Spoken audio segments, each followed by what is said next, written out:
வெறும் 3 பொருள் மட்டும் இருந்துச்சுன்னா போதும், வீட்லயே பாய் வீட்டு ஸ்டைல் பிரியாணி மசாலா ஈஸியா ரெடி பண்ணிடலாம். இது சேர்த்து நீங்க பிரியாணி செஞ்சீங்கன்னா அவ்வளவு ஃபிளேவர்ஃபுல்லா இருக்கும். அது செய்ய 50 கிராம் பட்டை எடுத்துக்கோங்க. இது வந்து ஒரு 10 ஸ்டிக் அளவுக்கு பட்டை. இப்போ 30 கிராம் அளவுக்கு ஏலக்காய் எடுத்துக்கோங்க. 5 ஸ்பூன் ஏலக்காய் எடுத்திருக்கேன். லாஸ்டா 25 கிராம் கிராம்பு எடுத்துக்கோங்க. இது பாத்தீங்கன்னா 4 ஸ்பூன். ஏலக்காய் பாத்தீங்கன்னா கிராம்பை விட அதிகமா எடுத்துருக்கணும். நான் சொன்ன அளவுகள் மட்டும் எடுங்க, இல்லைன்னா ரொம்ப கசப்பாயிடும்.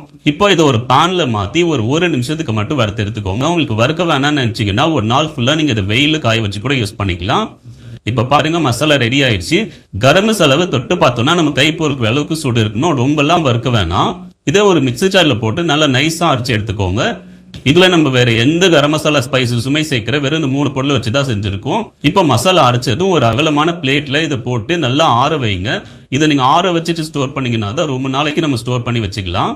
இப்ப நல்லா ஆறிடுச்சு. இதை ஒரு ஏர்டைட் கண்டெய்னர் ஸ்டோர் பண்ணி வச்சுக்கோங்க. இந்த மசாலா பாத்தீங்கன்னா 6 மாசம் வரைக்கும் கெட்டு போகாது. ஃப்ரிட்ஜ்ல வச்சீங்கன்னா 1 வருஷம் வரைக்கும் யூஸ் பண்ணிக்கலாம். நீங்க 1 கிலோ பிரியாணி செஞ்சீங்கன்னா 1 ஸ்பூன் பிரியாணி மசாலா சேர்த்துக்கோங்க. 1/2 கிலோனா 1/2 ஸ்பூன் சேர்த்துக்கோங்க. உங்க பிரியாணியும் ரொம்ப ஃபிளேவர்ஃபுல்லா இருக்கும்.